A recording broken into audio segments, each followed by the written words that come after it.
All right, welcome into Extra Time. What we got? All right, well, the first question from James. Well, you need to shape up after that extra time the other day. Oh, which one? The one where you were on a waffle fest. I was only doing it to And it worked. bother you. It did. It did. I was keeping Craig in later than he wanted to. Craig? Huh? Have you never seen her present before then? Yes. Wow, how did this turn into a little bully segment for me, When I was Robbo? Robbo, when I was in London at the Community Shield, I had to tell her to That stop. was once. We were the only broadcaster. Oh, God. LaBeouf, Anuha and Burley were the only three stood at the pitch side at Wembley because you were still waffling on Listen, here. I only follow instructions from They our locked it. producers. There was no, we couldn't get out the stadium. They'd locked it up. Well, that's normal. That's normal. I would like to comment, but it's not live, so I won't say anything. Oh, see? All right, let's. In the spirit of not waffling, This is let me go to Robbo on this Unless you one. watch it. Robbo, should Mark Guehi have acted like Alexander Isak to get his move? No, because What? that's not the right way to act if you try and go on strike. But I don't think Isak did try and go on strike. He wanted to go to Liverpool and he wanted to get his move. And Newcastle and Isak fell out, and I don't think Newcastle handled it particularly well, apart from getting the money they wanted in the end, which was 125 million. So I think he did everything right at Crystal Palace, and he was right to stay there in the end. He probably wanted to go, but he's staying there. He'll do a good job for him another year, and he'll probably get his move next season.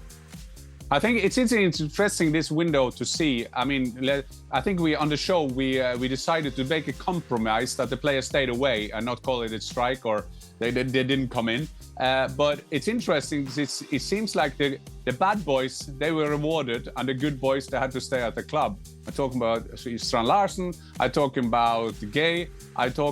No, I can't talk anymore.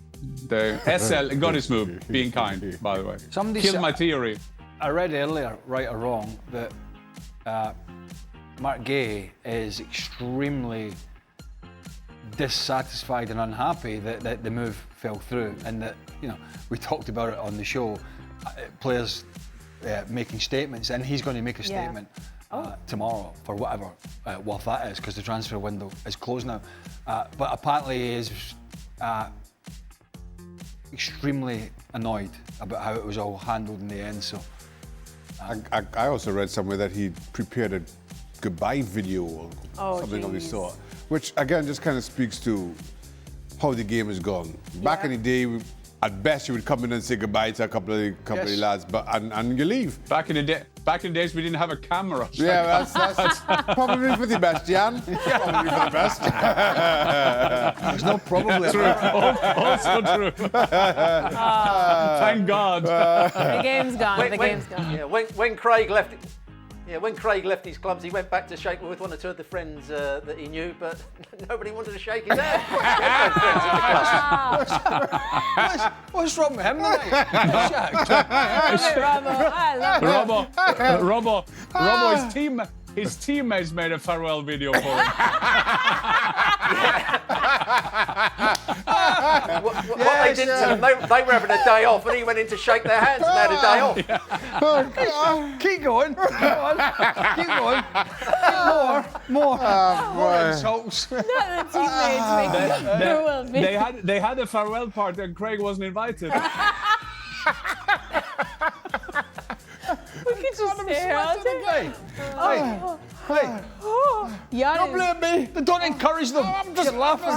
I'm just laughing. Wow. I'll be honest. I love when people pick on me. It's great. It's like, people take it too serious. Jan is in fine form today. Fine form. His teammates made a farewell video. He said the club made a farewell video. Good riddance. Good riddance. I'm crying. Good riddance. Oh, God, you'll have me crying. As we try to compose ourselves, the next question is for Robbo. Robbo, Arsenal spent months deciding between Šeško and Gyökeres.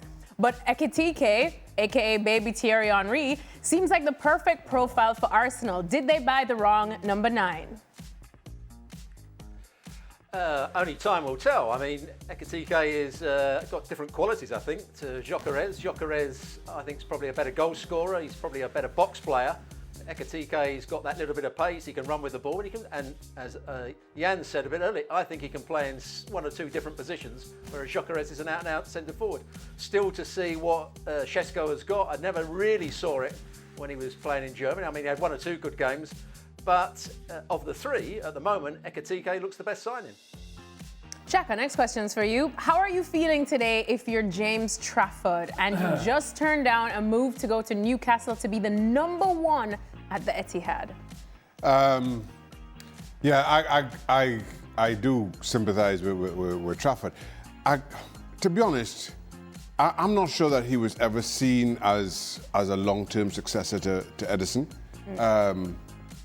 Saying that, Newcastle signed Ramsdale and Pope continues between the sticks. So he very well may have ended up in a similar situation, albeit at Newcastle. Listen, as I said at the time, I understand, Eddie, how wanting to sign a goalkeeper, all three keepers on their books are well over 30 or over 30.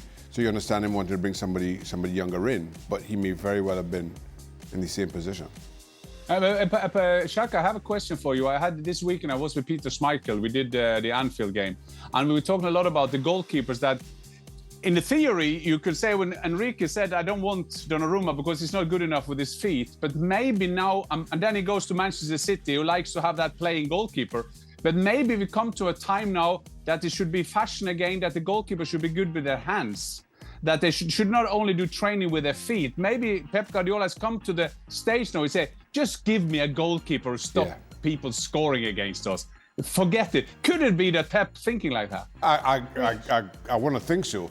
The trouble is, and we had this discussion on the show yesterday, Pep showed no real signs of changing his style, certainly from last season and some of the issues that they had last season. So you wonder if it's going to be similar in terms of a goalkeeper, but you don't sign Donnarumma if you're expecting a shot-stopping Ederson, for argument's sake. He's a better shot stopper, but he's not going to be good with his feet. So I think a lot has to change about City in that regard, at the very least. It's a bit like Arsenal, isn't it? We talked about them in the show. I mean, you're talking about getting back to basics, Jan. About are you a good goalkeeper? Can you command your box? And if it comes to it, you can always well it up the field. And it's a bit like Arsenal. We were talking about them getting back to getting down to what they do well on the field and not have this constant conversation that we seem to have every week about their set pieces and how effective they are and how they do this and how they block, and it kind of feels that we've just talked about that, and sometimes they focus on that a little bit rather than focus on what they're actually and have been very good at is playing the game at a good pace. Robbo, next question for you. What's more likely to happen this season? Arsenal to win the Premier League or Barcelona to win the Champions League? That's a tough one. I think that Arsenal have got more chance of winning the Premier League. They had a bit of a blip at the weekend. If they get their intensity right when they've got the ball, as much as they do when they're defending, I think they've got every chance of challenging Liverpool and Man City and Chelsea and whoever else want to challenge for the Premier League. Barcelona, I'm just a little bit worried about their high offside line, as we talked about on the show. It cannot work all the time because they're not doing it particularly well, and other teams are seeing how they can break it down. And the better the teams will become in the Champions League, the more problems they're going to have. So it's Arsenal for me.